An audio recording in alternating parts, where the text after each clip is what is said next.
Welcome to Pulse of the Nation, a Saturday weekly news show from Canada. I'm David, and I'm in the Halifax region on the Atlantic coast, and Peyman is in Vancouver on the Pacific coast. Together each week, we take the pulse of the nation, if we can find one. And Andre Meloche is here as our special correspondent. How are you guys doing today? I'm doing fine. Thank you for the invitation. Very pleased to be with you both, gentlemen. Hey, I'm doing good. It's good to see you again, Andre. Peyman's still in Florida. He's never coming back. Anyway. Well, guys, one story that Peyman and I both wanted to talk about is the floor crossing situation. These are the people, I suppose, who have crossed the floor. So can we just talk about that a little bit? I've brought along some research and some thoughts, but where do we stand? Has the Liberal government achieved their majority yet? Or what? Why don't we go Andre first, and I'll follow up. Cross flooring. I did a little joke about crossing the rainbow. The expression means to die. So five MPs already, and I remember I think it was 2 years ago that they wanted to know the name of people who colluded with China. Names the name. They were 10 MPs. We didn't know if they were from the Liberal Party or the Conservative Party. So I think you still have 5 to go that will cross the floor. And I'm disconnected from mainstream media since 30 years, but I go sometimes on Radio Canada in French in Quebec. And I go and see the comments of people. And you should be astonished to see the people who are defending those MPs. Like it is, what's next? What's next? So I don't know. I look at those people, this woman, Gladu. She's like, the last one on the right. She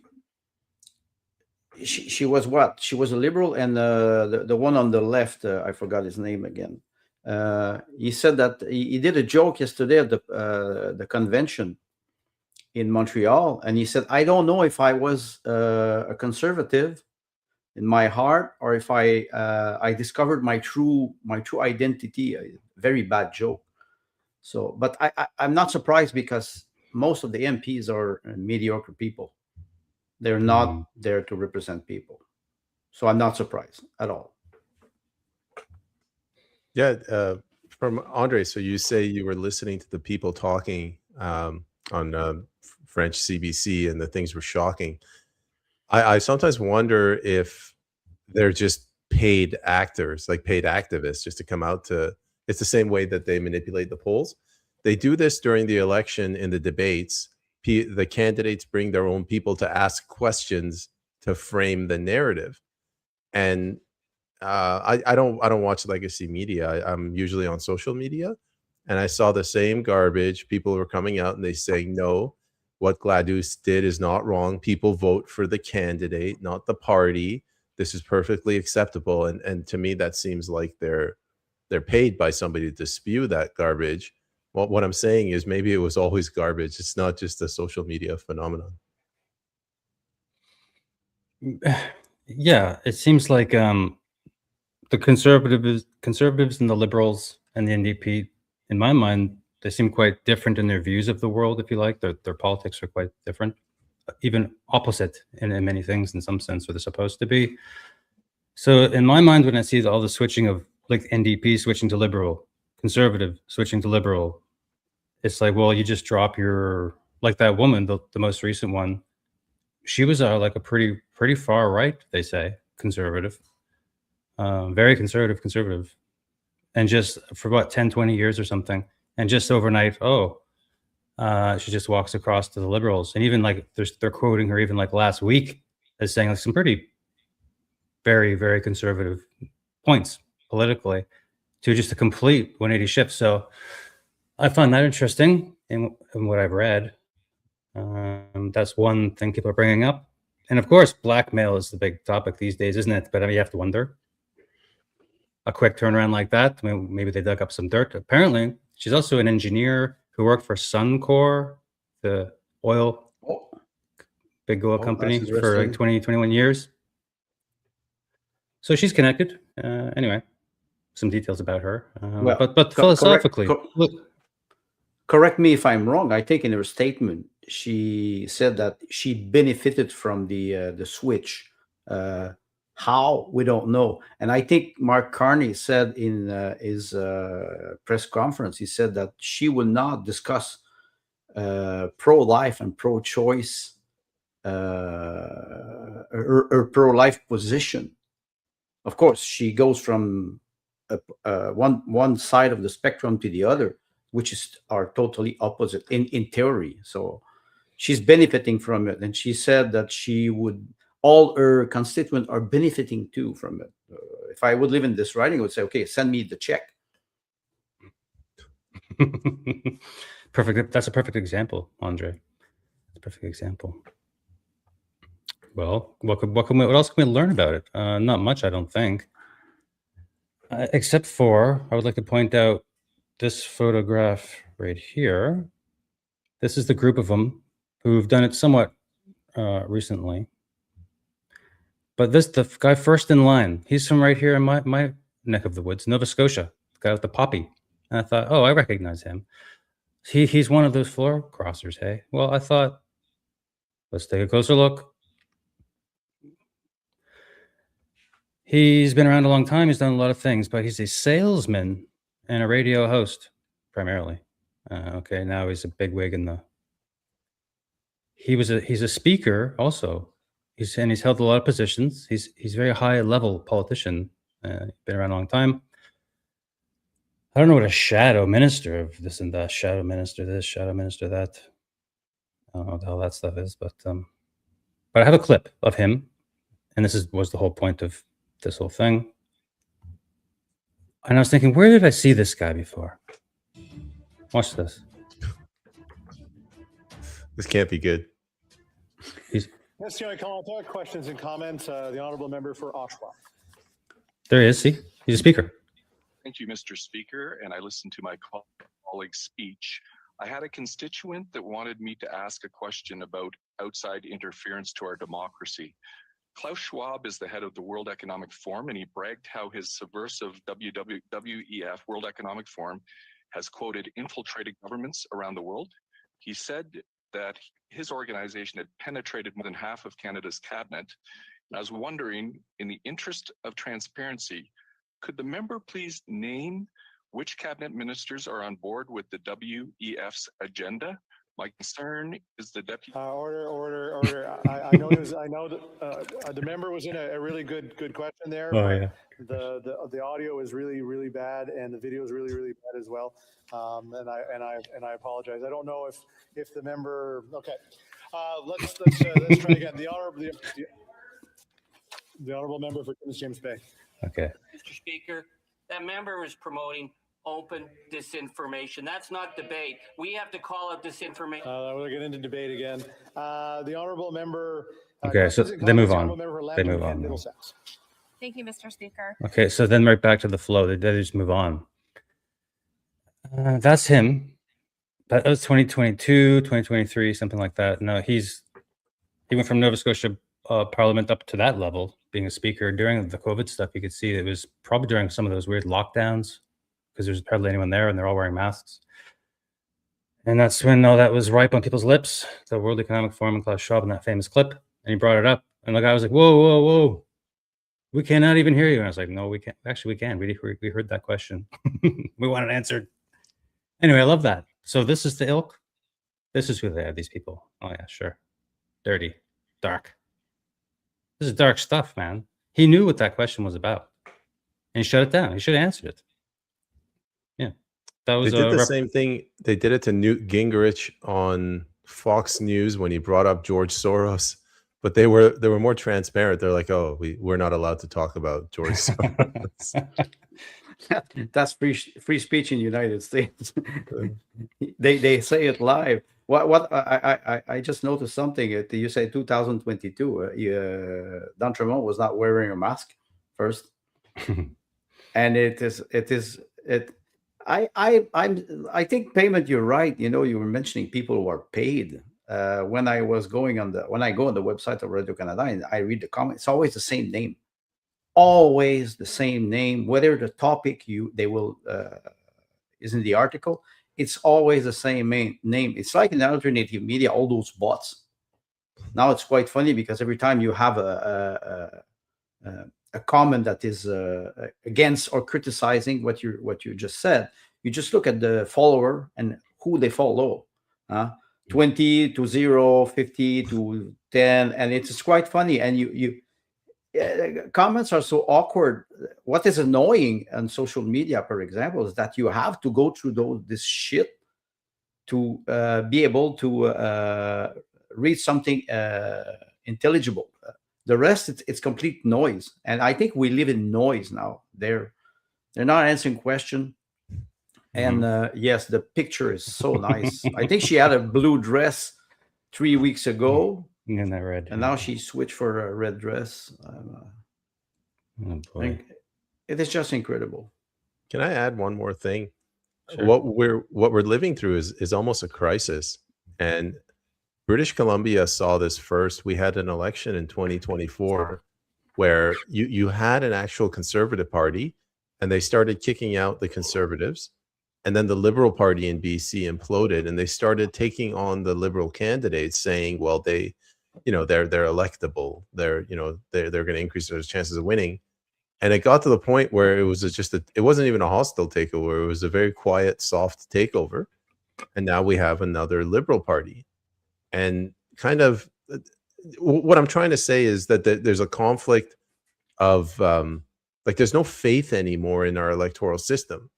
And we saw it in BC. Now we're seeing it with these floor crossings. And the more they lie to us, and I guess it's called gaslighting us, where they say, no, nothing to see here. This is perfectly legal. She did the right thing. We're like, no, this can't be right. There's something broken in our electoral system. Yeah. Oh man. And again, philosophically, and this is my main question for you guys actually about this whole floor crossing business. The concern is, oh no, there's going to be a Liberal majority very soon. One more, and it's going to be. And my thought is, aren't we already living in a Liberal majority world? Yeah. Of course. I was always I was making a joke with my wife. I said they should rename the parliament United Canada, like the party of Vladimir Putin, United Russia. It is why have parties? Just one government, 343 MPs, not independent. And with what is happening with Bill C9, soon they will be the only people who will be able to speak or comment. We will not be broadcasting live anymore. We will be in a jail together. So it's there's no. You said something important, David. It's legal or payment legal, but it's not moral. There's no morality in their action at all. Mm-hmm. Yeah, if I let me follow up on that. There's this book, I loved it. It's called The Storm Before the Storm. It's about the fall of the Roman Republic 100 years before Caesar. And they said what happened is you had customs and traditions in their political system that were almost religious. They weren't codified, but they were being violated. For example, if the people vote for a tribune, the person counting the votes, like they have to look, and whoever has the most votes, they win. But there's nothing written that once they won, they have to be allowed into office. So they started like manipulating they started violating customs. And it's the same thing here. Like maybe it's not codified that once you're in a party and you're elected to that party, you can't go over. But that's the people had some sort of understanding in an unwritten contract that they've now violated. It's been going on a long time, because I'll be honest with you guys, I'm a little bit politically ignorant, and I never even heard of this damn thing until literally, I don't know, maybe a month or two ago, that you could do that. And just now I looked a little deeper into it, and yeah, there's many instances in one of the articles all through the 90s, 2000s, 80s, 70s, maybe even before, people have done this. Weird. It seems wrong. I think everybody thinks it's not right, but apparently, as you say, Andre, people around you are thinking, sure, you can just switch whatever party you want to whenever you feel like it. What's the problem? It's her feelings that matter. The politicians, her feelings. I think maybe matter I remember most. a couple of months ago when you did the podcast. We were with WDG, and you were talking about the mood. People, they express their mood, their feeling. They don't care about whether it is right or wrong. I think it is correct, so it is correct. Self gratification, if I can use this expression.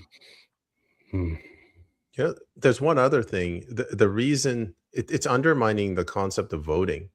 You vote to get a form of government, but if there's, it's like a parallel election system where internally the people that you voted in, they can vote as well by crossing the aisle.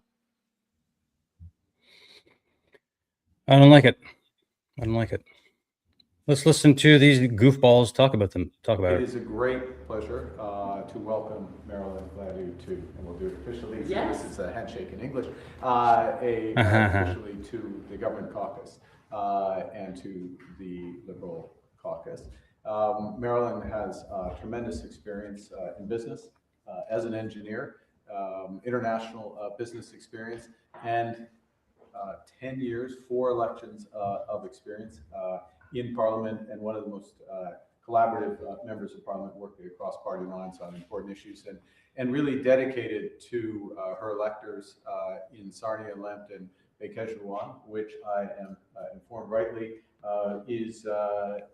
means where the waters meet. And the waters, in my analogy, are meeting in service of Canadians at this crucial time for our country. And I couldn't be happy. I know Mr. Solomon, who knows her well and has worked closely with her over the years. That Solomon fellow is worth discussing too. Solomon over there. Yeah. Anyway, any thought? Well, we can change our subject very soon to another topic, but I mean, here they are. I noticed something. His prime minister. He said he was a goaltender when he was young. No wonder he never made the National Hockey League, because, first of all, either she's very tall or he's a midget. He looks pretty small. Look at the guy. Look at the guy. Yeah, he should have put on his heels today. You say at least put a podium, something that you can rise him. You put him high heels. Something that make him look more. I think she's 6 feet tall. Actually, she seems the type, big and tall. Well, she's wearing black. Before moving on, Andre, one final thing. Andre said, why have parties? You just have one big government. If there was no quid pro quo, if Carney wasn't going to get something from this woman crossing to the left, he wouldn't have done it. I mean, she's going to obviously vote a little bit more in line with the Liberal Party, is what I'm saying. Right. Yes. Okay, well, we've discussed it. Floor crossing. Fun. Well, we'll have a look at them one more time while we think about our next story. What shall it be? Let's see. Well, Peyman had a few things to bring up. Let's move into the wokosphere a little bit for a moment. I saw this also, so I'm glad that you brought it up as an interesting news topic for the week. What is MMIWGSLGBTQQIA+? Yes, what is that? Is the question mark a part of it? Yeah, I don't know. I wasn't sure. So, of course, it's one gender. Yeah, the unknown gender question. Oh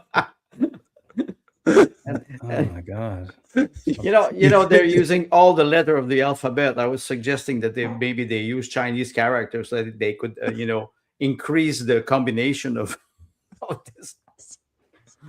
I'm gonna have to copy and paste and look that up. Actually, well, something about missing Indigenous women, I think is. MIW. Indigenous women. You're not supposed to use the term women. You're supposed to use person with a vagine.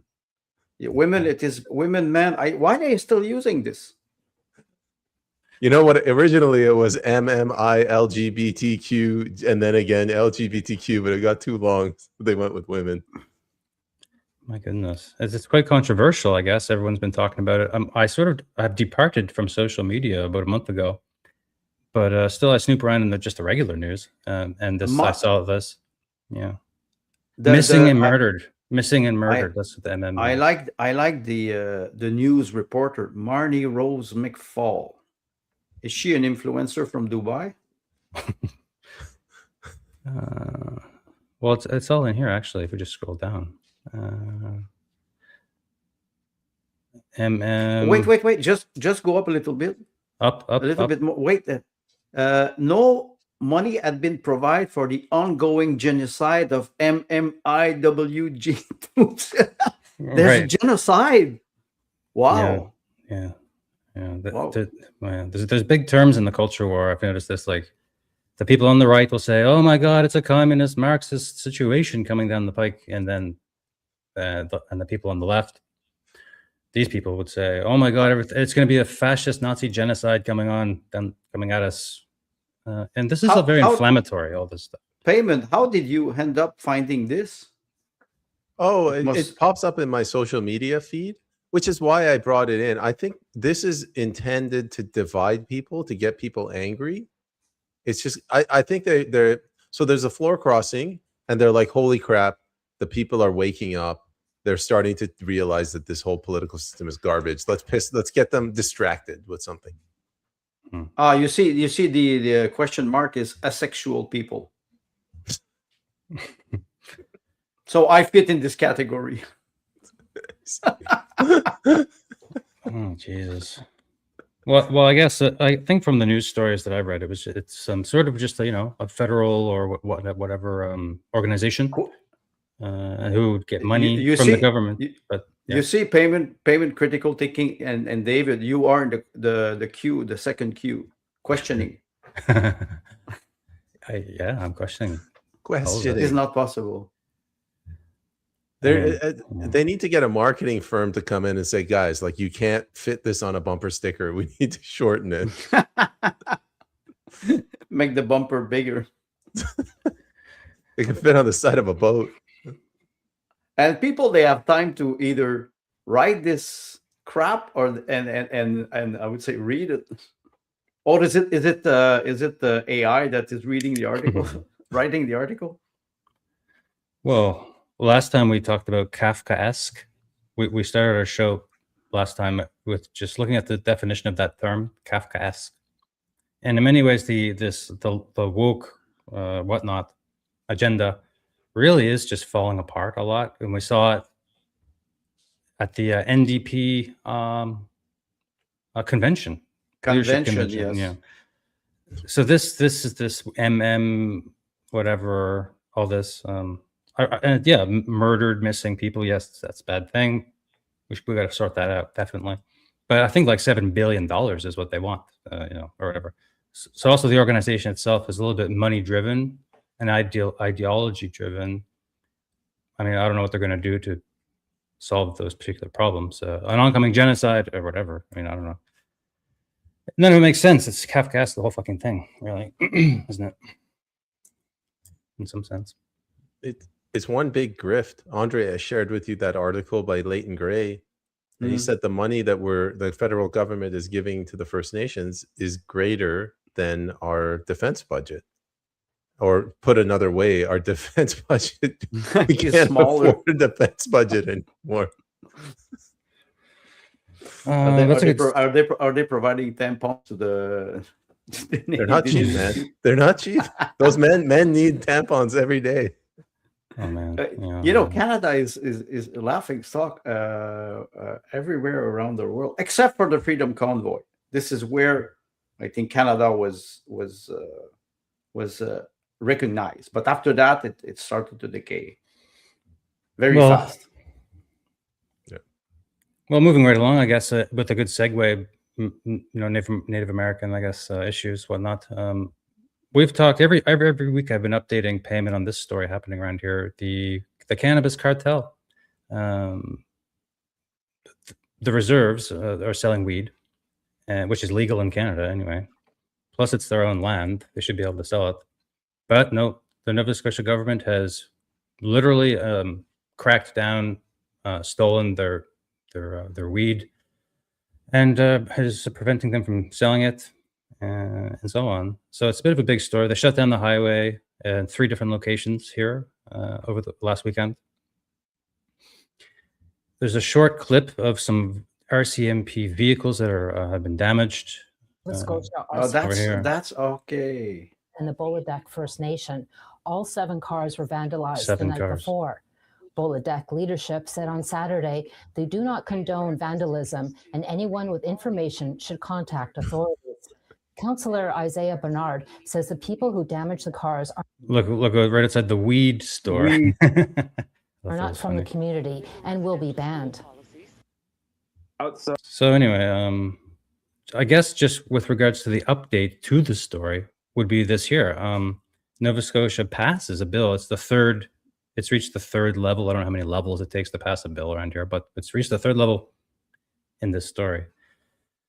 The Cannabis Control Act, they're amending it so that RCMP can, use more. Well, let's watch the clip. Why don't we? Last week, Mi'kmaq community members blocked and slowed down Nova Scotia's main highways after RCMP raided a cannabis shop in the Bolidec First Nation. Mi'kmaq First Nation say they have the right to regulate on-reserve cannabis shops. On Tuesday, the Nova Scotia legislature passed Bill 200, an amendment of the Cannabis Control Act. The amendments are in part to ensure products are safe and approved by Health Canada and to increase enforcement. Sure. Derek Mumbercat is a Liberal MLA of Sydney Member 2 First Nation. He said during debate on Tuesday, the bill will further strain the relationship with the Mi'kmaq. We're all concerned that this policy will not be implemented fairly and will target Indigenous communities. The government's relationship with Mi'kmaq communities is, in my opinion, the worst I've seen it in years. And the government has done nothing to try to improve it. And that's the honest truth. Pretty fair statement. Anyway, just a little update on a story we've been keeping track of. Yeah, because it has echoes of Oka a little bit, if you know what I mean. It's not that bad, of course. No one has guns or anything like that. That's what I wanted to refer to. I didn't know about the vandalism of the car. I saw it, but I think I saw in the small clip that you showed the Mohawk flag. And I think that they have a senior advisor from Quebec about how to manage a crisis with the Indigenous people or with the RCMP. Here it was the provincial police of Quebec, but yeah, just a little quickie, I think there. The next story, if anybody wants to, go ahead. Sorry. I definitely don't support shutting down highways. You just end up irritating way too many people, and it does cause a problem. But the vandalism of the RCMP vehicles, I might be the only one to say this, but if Canadians took that attitude when the RCMP violated they basically broke the law, they're acting unlawfully, then they would not act unlawfully as often as they do. But we don't have the backbone that the First Nations have, and I'm not excusing them for what they did in Oka. I think they should have all gone to jail for murder for that. But vandalizing an RCMP cop, I can live with that. Cop car. Yeah, I guess that they parked, was it 7 vehicles there on the actual reserve to try to assist with the blockade or something. And then they blocked the roads to exit also intentionally. And they said, no, you can't drive out of here because we're in the way. And then so they walked out and leaving their vehicles. And that's when, I saw tires removed, smashed windows, and I heard there was urine inside the vehicle. So pretty extensive damage. Hey, I mean, I don't know. Oof. It's intense a little bit, that stuff. It's wrong. It's just weed. That's why you call your show Pulse of the Nation, like you said. That's right. Taking the pulse. I got a story I want to run by you guys here. Let me just show this on the screen real quick. Let's talk about the Canadian flag. Let's talk about the Freedom Convoy. Let's talk about symbolism, culture, religion. This goes back to 2025. in February. So about a year ago, this story came out, and it stuck with me. So after years after the convoy, Ottawa residents are reclaiming the Canadian flag. Some Ottawans say the flag's meaning was twisted by use during the Freedom Convoys. So we're going to deconstruct propaganda a little bit together. Any comments so far? We're going to go deeper. Yeah. I mean, first of all, they reclaimed it during the Elbows Up incident. But I was in Ottawa twice, once for the convoy, once for James Top. And what she's saying is she has contempt for the working class, for the countryside. When they came in with the Canadian flag, what she's saying is these farmers, we have to crush them like ants. They don't belong here. Yeah. Well, they crush them like ants so people can eat ants. they can eat the bugs. And I think, Peyman, you're right. The contempt they have toward the working class, but it's a tendency, a long time tendency from the left to be more like you always mentioned, centralizing urban center, and then they do not consider the working class, the farmer, the trucker, as a citizen. They are second class citizen. Yeah, so she's a barber that works downtown Ottawa. She's right in the middle of the action. Quote, every day I'd see one go by with a flag upside down or with a flag with writing all over it, end quote. She remembered. Adding she witnessed a protester burn the Canadian flag on Parliament Hill. Quote, I was devastated. It really made a separation between me as a Canadian and my flag, which always flew so strong and proud and free. End quote. I mean, these people are really laying on fucking. Dude, it was at half mast for like 6 months. What the hell is she talking about? Well, they had it at half mast because of the Kamloops residential hoax thing. Yes, and that's going to come up. This is a propaganda gem, Canadian gem here. Well, anything else? There's a nugget down below here. We're going to work our way down. So clearly we're getting the propaganda. We understand what they're saying.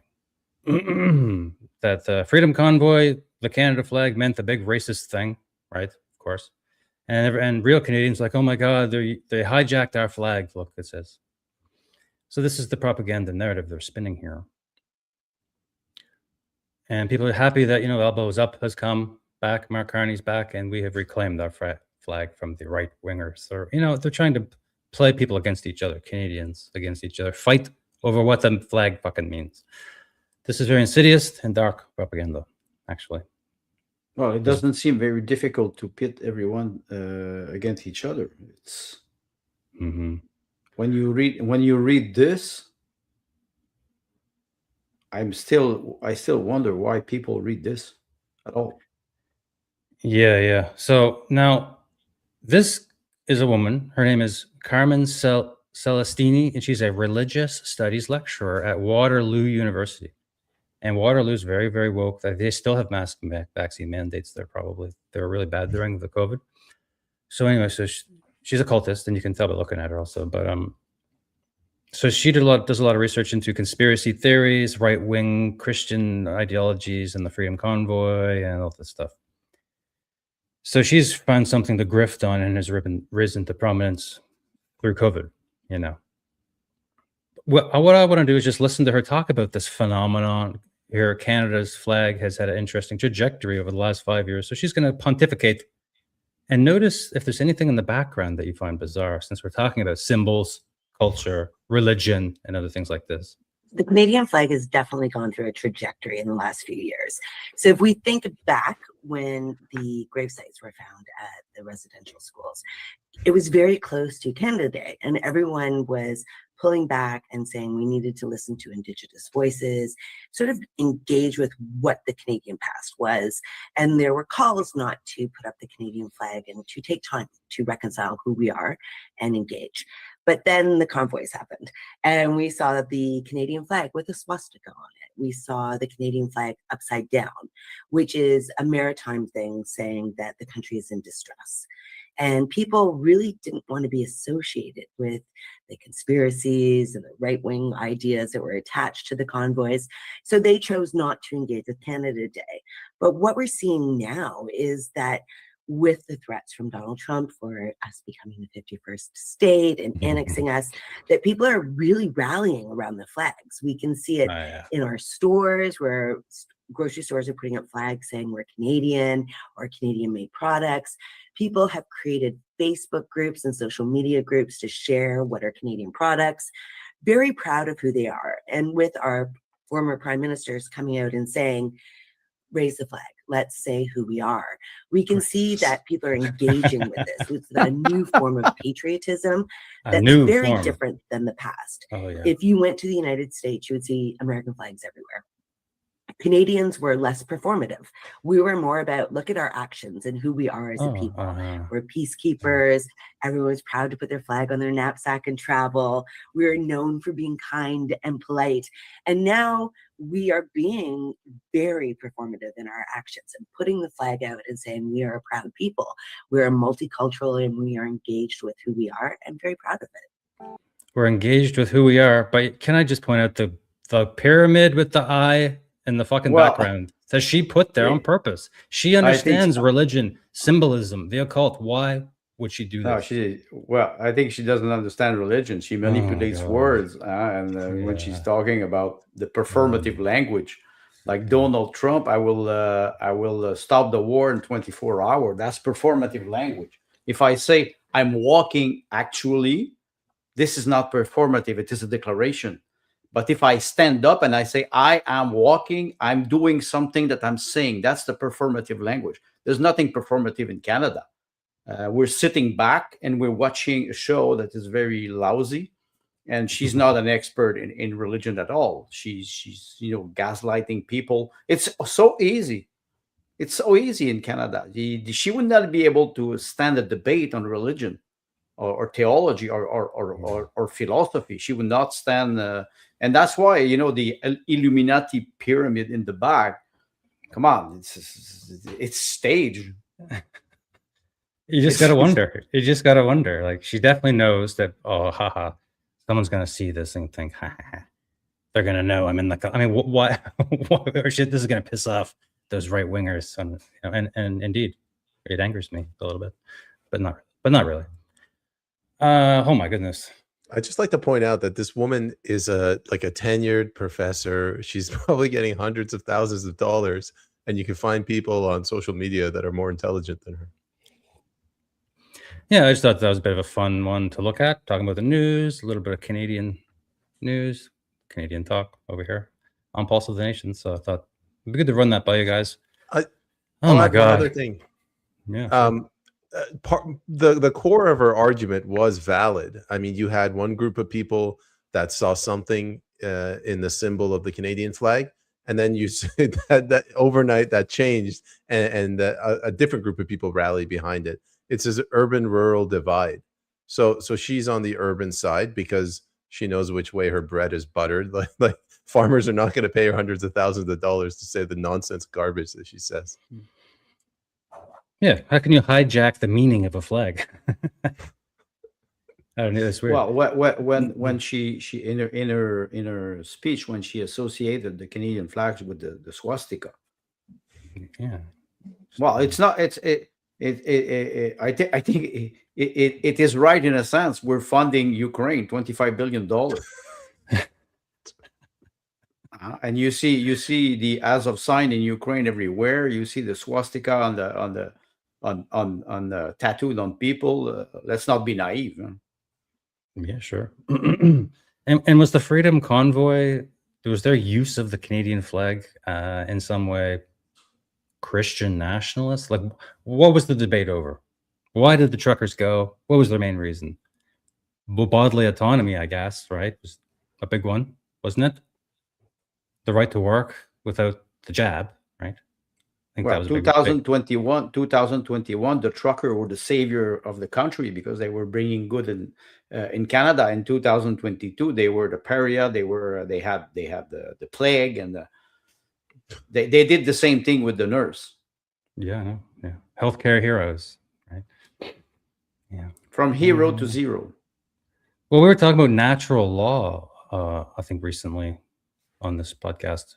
And I've been thinking about that a lot lately because in some way the Freedom Convoy was actually not really right or left necessarily on this spectrum that these people are saying on the news, but rather I feel like that they stood up for like a natural law in some sense, like a completely non-political stance that my body is by God or whatever.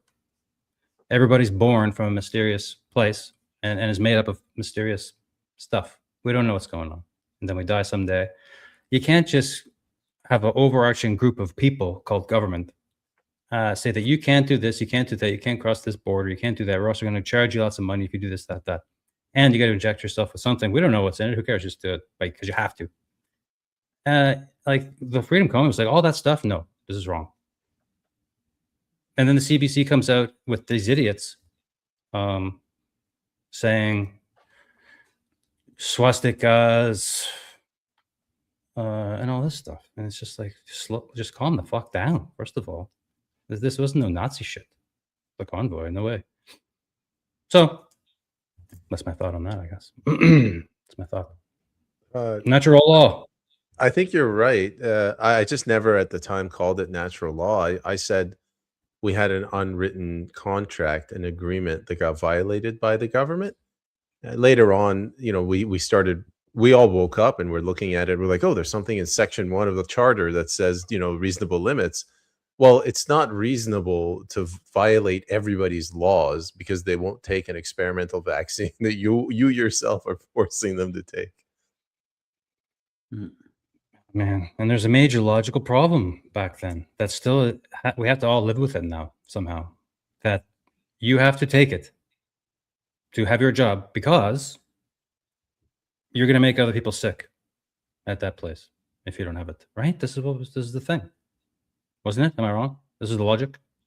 Take the COVID vaccine because it's going to protect others and yourself. So you got to do it. Don't be selfish. Do your part. Don't be selfish. Exactly. Yeah, don't be selfish. But then after everyone took the jab, apparently somehow overnight a switch was flipped. And then now everybody has a new understanding that, well, you take the vaccine to protect yourself. Thereby, you protect the workplace by having your presence there. My wife is a nurse, and this is the exact logic that she received. Take the vaccine, or you can't work. Boom. So she didn't work.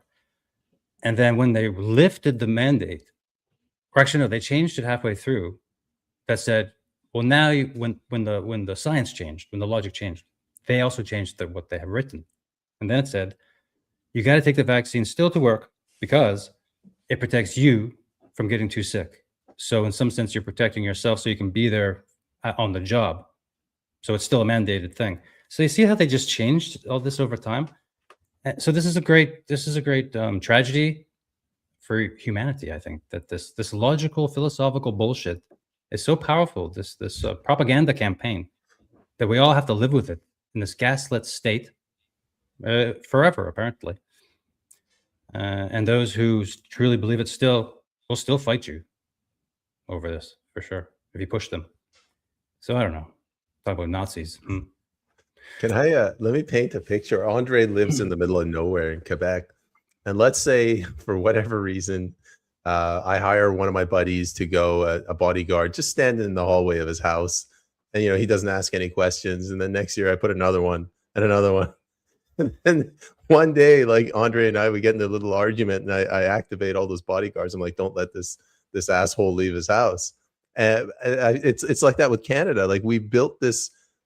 I don't know what you want to call it. I just call it molasses with like the tribunals over here, with the corrupt judges over here, with the CFIA over there. And then a catastrophe comes in with COVID, and all of a sudden we can't even move. Like we can't work. We can't leave the country. Nobody can enter the country. You can't leave your house. And we're all trying to figure out how this happened, but it happened slowly over time. Mm-hmm. There's we call this freedom. Yeah. Well, during the height of the lockdowns, there was cars that you would see with license plates from different provinces or even from the United States.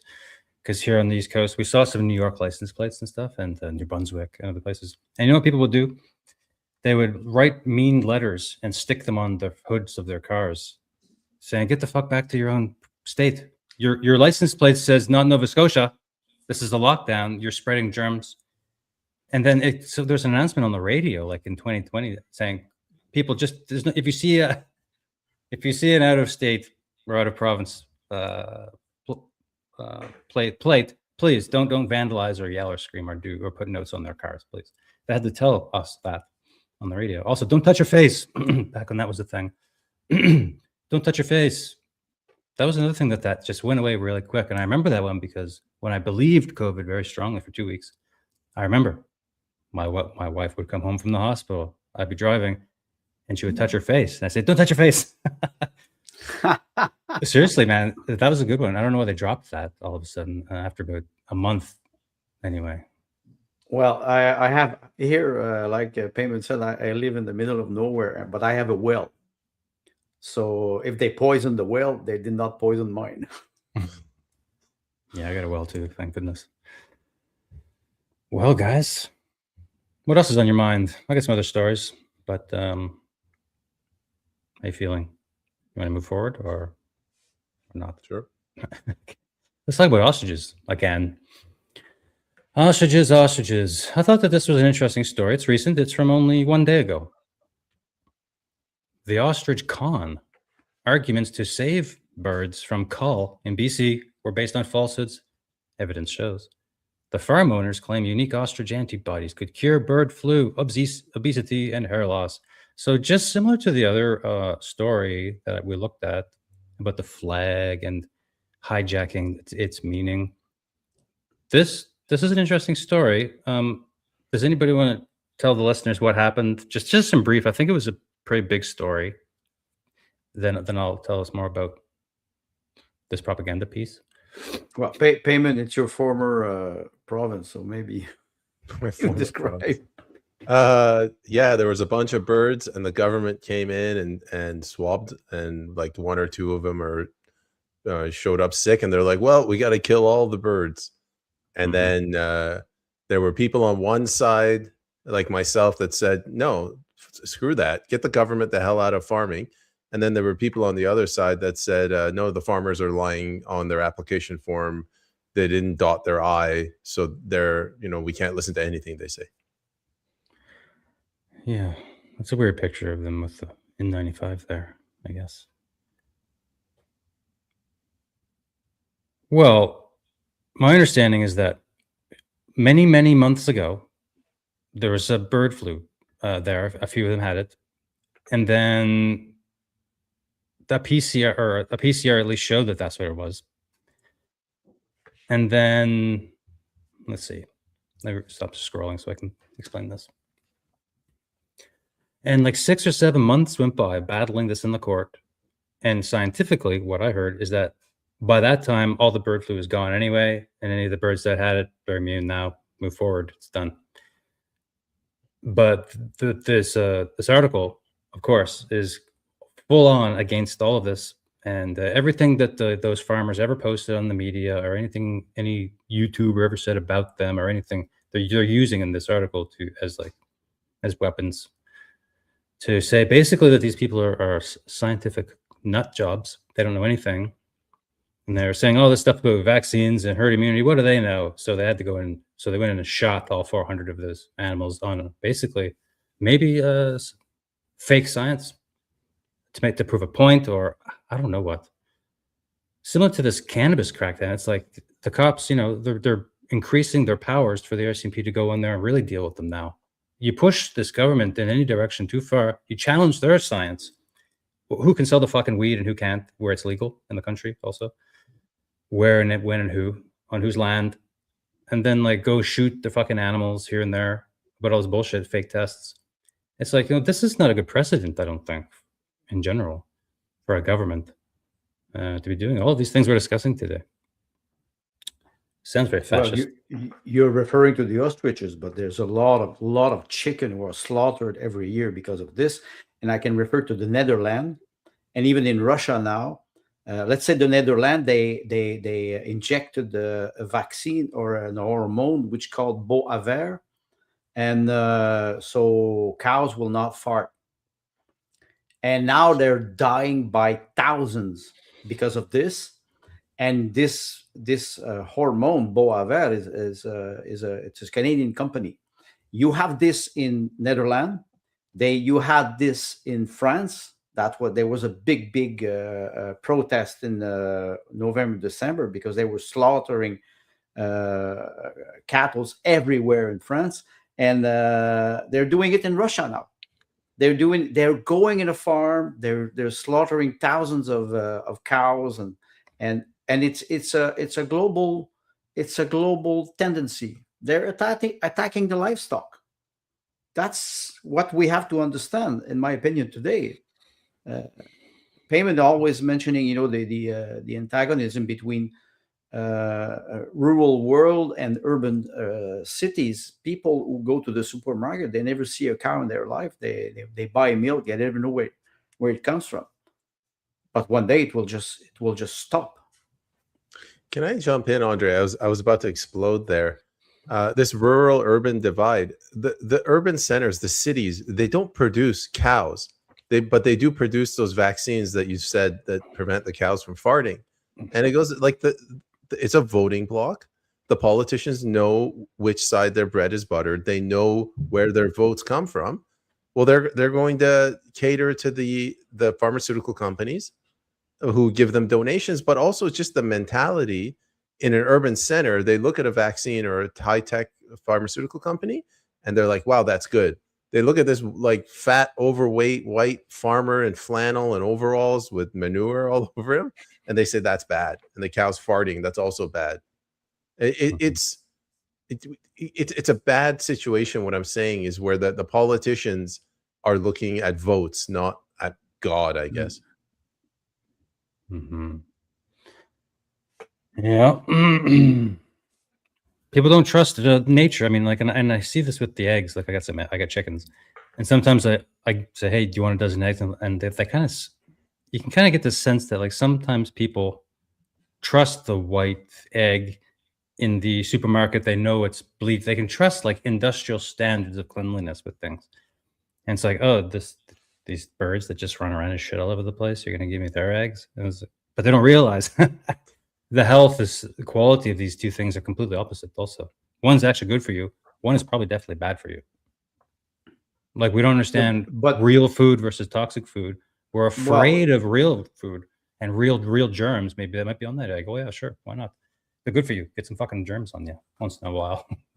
Well, you talk about eggs, we think about the milk cartel. So there's a lot of money involved, and people are stuck in a behavior. They cannot get out of it. Eggs, meat, lab meat. They don't know. I was buying eggs from a local producer, and he had close to 400 chicken. So he was producing a lot of eggs. And I asked him one day, just candidly, I said, would you eat the bugs? And he said, oh, if it is well prepared, yes. I said, do you know that the shell of the bugs, you cannot digest it. It is even dangerous. He didn't know. I said, you raise chicken. How come you don't know what is basic with? So processed food, like Peyman mentioned, politics now has become completely contaminated by money. It's only money driven, not health at all. Yeah. I did an interview with Jan Eric Schneider. It's a very dense interview, but this concept of money, we don't really understand it, right? It's paper, you touch it, you can buy a hot dog with it.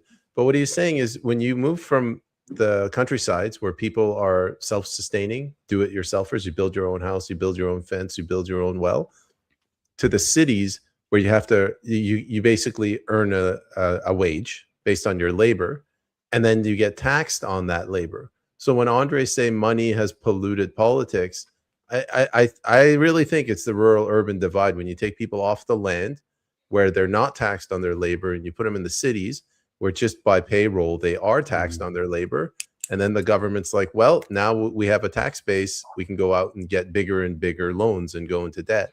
And you can't distinguish politics from government now. Mm-hmm. Yeah, that's it's major, that divide you talk about is huge, even on just a metaphysical plane. You know, I can walk outside and it's nature out there. Often I don't hear vehicles or anything. It's just like birds chirping and shit. And, you know, more people should be able to have that experience daily when they get up, have a little land. And we save so much money from groceries because we have a little space, we grow some stuff. And the savings are huge these days. You know, if you can grow all kinds of stuff and store it, man, that's thousands of dollars worth of like material, truly, these days. Anyway, so yeah, a little land. I don't know. It would be good for people on many levels. It'd be good on so many levels for people to have some space. So they don't want us to be free. No, no, of course not. I do wonder about the free man. Well, what will be the future of it? I don't know. I have a lot of doubts about some of the more conspiratorial agendas, like, you know, the Schwab stuff, like in 15-minute cities. Because I always wonder, how are they going to get me out of my house? How are they going to get me into the city? And all these thousands of other people who live in houses all around here, in this rural region of Canada that I live in, thousands and thousands. They got wood stoves, all this stuff. How are they going to make a 15-minute city with so many rural people living? And how are they going to do that? You know, the tendency in a authoritarian regime is not that you have a lot of policemen, but you have a lot of neighbors who are watching you and spying and denouncing what you do. This is very dangerous. This is very dangerous in a society. You are spied on by your neighbor. Well, but now by technology. If you do a crime, they'll just know right away. Once the digital everything, the digital everything world comes. Yeah. David, I wanted to answer your previous question. You said, how are they going to get you off your land? They'll do it through taxes and regulations. So I see back there, you have a wood fireplace. They could tax you for that, or they could regulate it. So you have to get rid of it. And then you have to go from wood to electricity. You might not afford it. They could put a rain tax. They could put a garden tax to offset. You know, there's starving children, on First Nations land. So you have to give a portion of that per acreage. They'll find a way. I think they did this with the dairy cartel, where people were, they're just milking cows, and then they brought in this licensing system, and they're like, I can't afford $10,000 per cow for the beginning of the year. I'm just gonna sell my farm and move into the city. Yeah, you have to pay for the cow before buying the cow. You have to pay for the permit. It is $10,000 per cow. So if you need, let's say, 100 cow, it's $1 million upfront before buying the animal. That's they did it nationwide. No wonder the younger generation, they cannot enter the market and create a business. They cannot even buy back the farm from their parents because it's too expensive. And banks, they will not grant them loans to buy back the heritage of their own parents. This is exactly what is happening now. Yeah, I think we're heading towards a tokenized society. CBDC? Yeah, and it's a little bit. I'm not an expert in that topic of tokenization and the financial system and how that could all change and what that could look like. But the token, getting little tokens for everything you do. If you watch an ad instead of skipping it or whatever, a lot of digital online space, probably tokens would come your way, and somehow then you would spend your tokens on like fire for the fireplace or red meat. Well, my wife was born in Soviet Union. They had coupons, and when she was after she gave birth to her son, she needed milk. She was trading coupons with people So she was trading coupon because she had coupon of vodka, and she was trading them for milk, for coupons to have milk. Tokens will be the same thing. They will grant you some credit with the CBDC, and you will have to spend it before, let's say, 1-2 months. After that, they will be void. It's a way to control people. Yeah, but to get everybody into the cities, it's almost like they need a calamity, like some sort of chaos. Like I thought that this war in the Middle East could really make things intense. Yeah. Energy lockdown. Well, yeah, that too, and fertilizer. Look at the price of gas. Yeah. There could be some. Anyway, apparently that war is over now. Apparently. Yeah, for a few weeks. There's other ways they've done it. Like when there's a forest fire and they close the road, they prevent you to go, pour water around your property. They could give it to the Musqueam or the Cowichan. There's also an incentive structure. What is this term? Food options. That's got to be the biggest cancer term in Western civilizations. Move into the city, you have more food options. And then you go there, you end up spending all your disposable income on cheap garbage food. It's ridiculous. Well, I've noticed something since I'm far from Montreal now, and I've noticed that vegetable and fruits in regions, they have less quality. Why? Because farmer, they send all their good product to the urban center, because they can sell it more expensive, and there's a more diversity in cities. But there's a price to pay for this, because you go in a city and you check the price of the vegetable, the fruits, it's much more expensive than in region, and they have more choice. It's true, they have more choice. I was living in Montreal, I had a lot of choices, but what about the quality? What about the price? And farmer, they're not crazy. They can sell their vegetable at a higher price in urban center or in a big distribution center. They will sell all the production and keep a small part of their production for local customer. But they play the market too. Well. I guess we should wrap up soon. Thanks for coming on the show and talking about some local topics, the encroaching dystopia. Although I'm beginning to question a lot lately, through the COVID era, we all went out on a big limb in some sense, wondering what the fuck is going on in this world, truly, and how bad it's going to get, and how insane is the totalitarian, transhumanist biosecurity state. How far is that really going to go? And we see the data centers coming up and all this other stuff. So who knows? The global financial system almost crashed last month, and it still could. Who knows? So I don't know. It's good to check in weekly, and hopefully things improve a little bit. Maybe next week on this front. I don't know. Are you guys hopeful for the future of this great nation? Well, me, I would say keep your faith. I'm hopeful.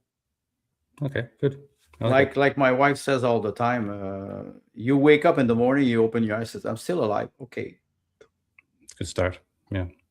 Anyway, thanks for inviting me. Yeah, no problem. Peyman, enjoy the United States of America, the land of the free, home of the brave. And we will stay up here and I don't know what. The land of the enslaved. Yeah, Greater Moscow. Okay. Later, boys. Have a great day. Bye, guys. Bye.